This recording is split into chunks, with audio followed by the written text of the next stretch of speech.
Shalom e bem-vindos de volta ao Israel com a Aline. Nós estamos hoje em Hebron para um especial de Dia dos Pais. Nós vamos visitar juntos o túmulo dos patriarcas e conhecer um pouquinho melhor dos pais da nossa fé, Abraão, Isaque e Jacó.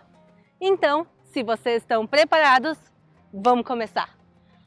E claro, não podia ser um especial de Dia dos Pais sem a presença do meu pai também, o Jorge. Bom, pessoal, eu dizer para vocês o que está acontecendo hoje, eu acho que vai faltar coração para dividir com vocês. Estamos a 35 quilômetros de Jerusalém e quero dividir com todos os pais que assistem este canal a enorme emoção que eu estou sentindo com o convite da Aline. Eu não podia ter presente melhor Dia dos Pais, né, pessoal? Ser presente para o meu pai e para todos os pais que estão assistindo, mas então vamos começar. Hebron é uma das cidades mais antigas de Israel. Ela já era um grande centro urbano no período canaaneu, mas a primeira vez que ela aparece na Bíblia já é no livro de Gênesis, quando Abraão vem aqui para a cidade. Mas mais especificamente eu quero falar de Gênesis 23. Sara vai falecer aqui em Hebron, que também é chamado de Criat Arba. E agora Abraão precisa de um lugar para sepultar ela. E ele começa a buscar aqui um lugar e ele encontra uma caverna que se chama a Caverna de Marpela. E o terreno que ficava a Caverna de Marpela é esse que está bem atrás de mim. O dono do terreno se chamava Efron e ele era heteu. E ele vê que Abraão, que era uma pessoa tão importante, queria esse terreno, ele diz para Abraão, toma, eu vou te dar de graça o terreno. E Abraão vai dizer, eu quero comprar, e não só eu quero comprar, eu quero pagar o valor de mercado. Quanto custa esse terreno? E Efron vai dizer, são 400 ciclos de prata, que é muito dinheiro, mas Abraão faz questão de pagar até o último centavo, ou até a última moeda de prata, e aí ele adquire essa caverna de Marpela, onde ele vai sepultar a Sara. E aqui, além de Sara, também foram depois sepultados Abraão, Isaque e Jacó, Rebeca e Leia. A única entre todos os patriarcas e matriarcas que não foi sepultada aqui foi Raquel. Por quê? Porque ela vai falecer dando à luz no caminho de Efrata, que é outro nome para a cidade de Belém.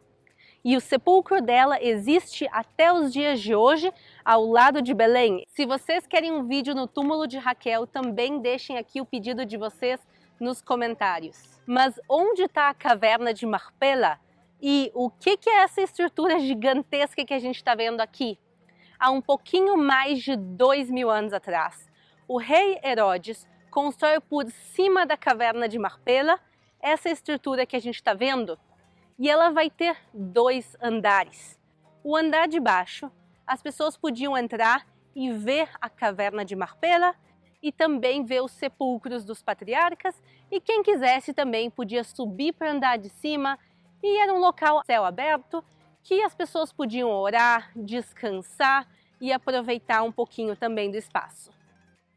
E vendo um pouco dessas pedras, elas nos lembram outro lugar muito conhecido, em Jerusalém.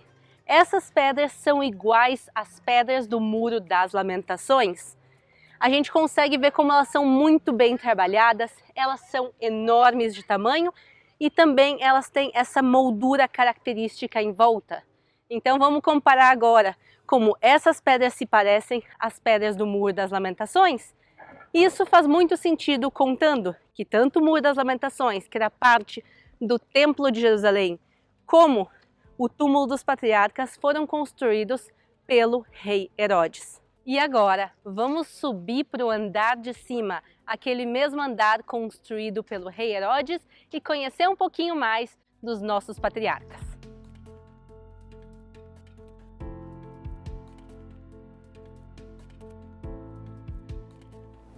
Bom, aqui estamos na entrada original da construção de Herodes, que está absolutamente preservada. Como vocês podem ver, nesta abertura aqui, as pedras têm mais de 20 séculos. E este portão, por onde a gente está passando é o mesmo que era utilizado pelas pessoas já naquela época. Como meu pai falou, o edifício dos tempos de Herodes, ele está preservado e isso inclui o piso que a gente está caminhando. Vejam a perfeição mesmo depois de 2000 anos e milhões de pessoas que passaram por aqui. E com o tempo, claro, coisas foram sendo acrescentadas. Então essas colunas, paredes que a gente está vendo, elas são de períodos posteriores. Mas hoje é um especial do Dia dos Pais, então o primeiro dos nossos patriarcas, o pai da nossa fé, é Abraão. E como vocês conseguem ver escrito aqui em hebraico, Sion Avraham Avinu, ou a marcação do local de Abraão, o nosso patriarca. Em hebraico as coisas são bem mais concisas. O que acontece? A caverna está embaixo, mas a gente está agora no andar de cima. Quando Herodes constrói essa plataforma aqui em cima, ele vai marcar 6 locais. E o local que está marcado, que no caso é esse aqui, quer dizer que embaixo corresponde o sepulcro de Abraão. E a propósito, o nome Abraão, ou como a gente pronuncia em hebraico, Avraham, quer dizer pai de muitas nações. A palavra Av em hebraico é pai, e também se usa até os dias de hoje a palavra Abba, que na realidade é pai em aramaico. O patriarca Abrão também é importante no Islã, na cultura muçulmana. E vocês vejam que, por exemplo, aqui nós temos umas inscrições em árabe do Islã que foram colocadas no século XIII, quando os mamelucos estiveram nessa região aqui. E aqui eu quero mostrar a vocês a sepultura de nossa matriarca Sara. Mesmo hoje sendo o Dia dos Pais, a gente tem que homenagear também as nossas matriarcas, porque afinal das contas, sem elas, toda essa história não teria acontecido. Então, aqui dentro tem outro casal. Aqui atrás de mim a gente está vendo agora Leia, que além de ser uma das matriarcas, ela dá origem à parte das 12 tribos de Israel. Então, ela está aqui atrás e o marido dela, Yaakov, ou como a gente fala em português, Jacó, está bem em frente. Então, vamos olhar ele também de pertinho. E Jacó tinha também outro nome. O nome Israel vai ser o nome que ele vai receber depois da luta dele com o anjo. E a gente vê a conexão da terra de Israel, do país, do Estado de Israel também, com Israel, o nosso patriarca. E ele vai ser o patriarca que vai dar origem com as suas esposas a todas as 12 tribos de Israel. E por isso faz todo sentido que aqui estejam representadas as 12 tribos de Israel. Por exemplo, a gente vê aqui Dan, Naftali, Gad, quer dizer, dos dois lados desse armário tem as 12 tribos. Mas o que ele é? Ele é o que a gente chama de Aron HaKodesh, o armário santo, porque dentro dele tem o que a gente tem de mais especial, que são a própria Bíblia. Os rolos da Torá estão guardados aqui, como vocês conseguem ver. E a Torá são os livros mais importantes, que são os 5 primeiros livros da Bíblia. E todas as segundas, quintas e sábados, que são os dias que se fazem a leitura da Torá, a gente vai fechar que não é o momento agora, mas se tiram os rolos e se colocam sobre essa mesa. Agora, esse armário está nessa direção, porque as orações são feitas para cá. Por quê? Não é por causa de Leia nesse caso, e sim por causa de Jerusalém. Os judeus do mundo todo, independente aonde estão, eles vão rezar voltados na direção de Jerusalém. E quem está em Jerusalém vai rezar voltado na direção do local onde ficava o Templo de Jerusalém. Jerusalém é a cidade mais importante para o judaísmo e a segunda mais importante é onde a gente está hoje, a cidade de Hebron, e depois tem também Tibérias e Tzfat. E agora falta a gente ver Isaac e Rebeca. Onde eles estão? Eles estão aqui atrás desses panos. Mas se a gente olhar Tá fechado, tá trancado. Olhem o tamanho desse cadeado. Por quê? Porque Hebron é uma cidade dividida. A gente já vai falar um pouquinho mais sobre isso. Mas o túmulo dos patriarcas em si também é dividido. Os dois casais que a gente viu até agora, eles estão no lado sob controle do Estado de Israel e acessível a judeus e cristãos.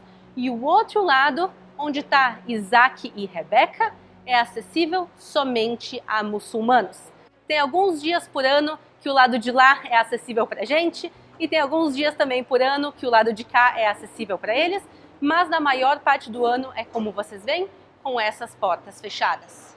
E agora eu imagino que todos vocês estejam morrendo de vontade de descer para andar de baixo e ver as cavernas originais, onde eles realmente estão enterrados, e não só as marcações aqui no andar de cima. E para ser bem sincera, eu também estou morrendo de vontade de ir lá embaixo. O que acontece? A terra de Israel durante séculos foi de domínio muçulmano, e quando eles controlaram esse local, eles fecharam o acesso ao andar de baixo, e por isso há séculos ninguém pode descer e ver os sepulcros em si. E eu imagino que vocês devem estar morrendo de vontade de entrar lá, como eu também estou. E como também Moshe Dayan estava.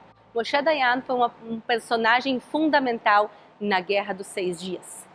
E nos 6 dias, em 1967, quando Israel reconquista esse lugar, ele decide, a gente tem que entrar para andar de baixo e ver o que tem lá embaixo, reencontrar os nossos patriarcas. Mas os muçulmanos, já que eles têm parte desse lugar, eles disseram, não, de jeito nenhum ninguém vai abrir. Então Moshe Dayan e mais algumas pessoas decidem entrar de uma maneira secreta no andar de baixo. E como eles fazem isso? Em 1968, eles encontram uma portinha que descia para um andar de baixo, mas a porta era muito estreita para um adulto entrar. Como é que se vai entrar? Isso tem que ser feito na calada da noite, de uma maneira secreta, por uma porta que não entra um adulto. Então, uma jovem, uma menina de 12 anos, chamada Michal, ela se voluntariza. Então, eles abrem a portinha, ela desce para o andar de baixo e ela encontra um corredor enorme de 17 metros, no escuro total, pessoal, e ela caminha até o final, ela desce degraus e aí ela se depara com uma pedra enorme. E, obviamente, ela não tinha força para mexer aquela pedra enorme, ela volta, conta para Moshe Dayan o que ela encontrou, se vai escrever e se sabe. Além da entrada ser pequena, tem uma pedra enorme lá embaixo que não permite a entrada, a caverna. E a história vai ficar por isso mesmo até 1986, quando os próximos exploradores secretos chegam aqui. Esses novos exploradores, eles descobrem que tem uma entrada um pouquinho maior, mas que ela fica do lado muçulmano, que hoje em dia é controle muçulmano. E não tinha nenhuma chance dos muçulmanos deixarem eles entrar, nem secretamente. O que eles começam a fazer? Eles decidem ir orar todos os dias à meia-noite. E dia após dia, à meia-noite, eles vão orar. E os guardas muçulmanos tinham que ficar lá, já que eles iam orar. E no primeiro dia, eles vão lá e ficam à guarda até a madrugada. No segundo dia, no terceiro dia, depois de semanas, os guardas muçulmanos dizem, olha, a gente já não tem mais paciência para ficar a madrugada aqui acordada, e eles vão embora e vão dormir. E aí eles têm a oportunidade, e aí eles descem. E agora eles já sabem que tem o túnel, as escadas, como a Michal falou, e a pedra. E agora esses homens que descem, eles depois de muito esforço, começam a mexer essa pedra e conseguem entrar na caverna. E eles veem a caverna dos patriarcas. E eles conseguem trazer uns potinhos de cerâmica que eles encontram. Pessoal, quantos anos tinham os potinhos que eles encontraram? 2.900 anos. Isso quer dizer, é da época praticamente do rei Davi, do rei Salomão. E isso nos mostra realmente que esse local não é conhecido desde a época do rei Herodes, e sim de bem antes. E graças a esses aventureiros, um tanto quanto corajosos, a gente tem certeza que aqui embaixo realmente fica a caverna de Marpela. E que apesar de a gente não conseguir entrar nela hoje em dia, a gente está caminhando sobre pedras de 2000 anos atrás e que a gente está a poucos metros dos nossos grandes pais da fé, Abraão, Isaac e Jacó, e também as nossas matriarcas, Sara, Rebeca e Leia, e Raquel, a gente vai visitar ela também outro dia. Mas eu quero seguir e mostrar um pouquinho mais aqui de Hebron, porque tem muitas histórias bíblicas maravilhosas aqui. Então, vamos seguir o nosso passeio. Pessoal, estamos indo por um local de escavações arqueológicas muito interessante. Mas antes de Daline nos explicar, eu quero fazer um pedido do Dia dos Pais para vocês. Eu quero todo mundo que está assistindo se inscrever no canal Israel com a Aline. Obrigada, pai. Então, onde nós estamos nas escavações arqueológicas de Tel Hebron, a parte mais antiga da cidade que foi escavada? Quão antigo? Essa sala que a gente está agora dentro é parte de uma casa de 4.500 anos. Era do período cananeu, anterior à vinda de Abraão e dos patriarcas aqui à cidade. Então, aqui era uma casa, aqui embaixo também era a rua do período cananeu e logo ali, aquela parede bem grande, era o muro da cidade, quer dizer que literalmente aqui começava Hebron há 4.500 anos atrás. Mas eu quero falar agora de outra pessoa que morou aqui e mais que isso, ele também reinou aqui. Eu estou falando do rei Davi. Os 7 primeiros anos de reinado dele foram aqui na cidade. E depois ele vai mudar a capital até Jerusalém, onde ela está até os dias de hoje. Vamos ver agora uma coisinha aqui dos tempos de Davi. E tá logo aqui. Se a gente olha aqui para baixo, a gente vê um buraco. Isso aqui é um silo. Um silo é onde se guardam os grãos. Então aqui se guardavam grãos para a população de Hebron há mais ou menos 3.000 anos atrás, que é a época que o rei Davi viveu. E eu estou vendo uma coisa super legal ali, de outra história bíblica, então vamos seguir. Olha o que eu achei uma videira e mais que isso, ela está cheia aqui, olha pessoal, tem até umas uvas caindo. Isso nos lembra outra história bíblica que aconteceu aqui com Josué e Caleb, que eram, talvez alguns de vocês tenham dito espiões, mas não exatamente espiões. A Bíblia não fala que eles eram meraglim, que eles vieram leragel, que eles vieram espionar, e sim que eles vieram latur. Latur é a palavra em hebraico para passear ou explorar. Então eles vieram explorar a terra de Israel e voltar para contar o que eles viram. Mais ou menos como guias de turismo. A gente usa até os dias de hoje em hebraico essa linguagem, latur ou letayel et haaretz. Então a gente tem uma conexão especial aqui com esse lugar e com essa história, já que eu sou guia de turismo aqui em Israel e a gente considera eles como talvez os primeiros guias de turismo aqui de Israel e por isso também esse é o símbolo do Ministério do Turismo de Israel até os dias de hoje. A gente viu ali que se produzem uvas até os dias de hoje, mas nos tempos antigos também se produzia suco de uva e vinho, como tem aqui atrás de mim esse equipamento que o meu pai agora vai mostrar para vocês. Olha, se colocavam as uvas aqui e se pisoteavam com os pés descalços para fazer o vinho tão tradicional neste tempo todo. E aqui a gente termina o nosso passeio e o nosso especial de Dia dos Pais. Então, feliz Dia dos Pais! Muito obrigado, minha filha. A todo mundo que está nos acompanhando. Então, pessoal, um grande beijo. Até a próxima.